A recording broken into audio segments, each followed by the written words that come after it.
Good afternoon mga Lods. Ito naman po yung problema naman nito. Okay, Samsung split type po ito mga Lods.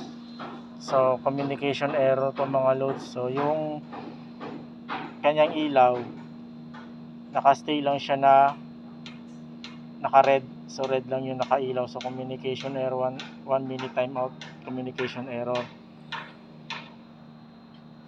So, ito mga Lods, sinerbisan na to ng ibang mga technician. Marami na raw dumaan dito. So, pinalitan na nito. Pinalitan nito. Ganun pa din. So, may SMP SOC yan dito sa ilalim mga Lods. Yung kanyang power board. So, pinalitan na rin yun. Tinry, ganun pa rin daw. Communication pa din. So, nagpalit na rin to ng indoor PCB. Ganun pa rin. So, nag-check na rin ng communication wire, indoor to outdoor. So, walang problema.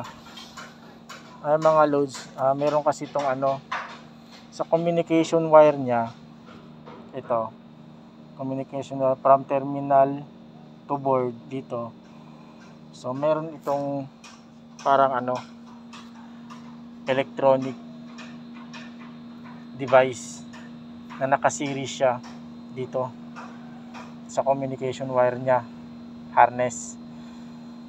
So, ang problema nito, ito, open siya mga Lods, kaya putol yung communication niya papuntang indoor to outdoor. So, usually ito mga Lods, bibihira lang nangyayari to sa model na to. So, ito, hindi pa ako ganun kadalas na pagkabit nito. So, ito nakakaligaw talaga to. So, awareness lang. Pwede itong checkin.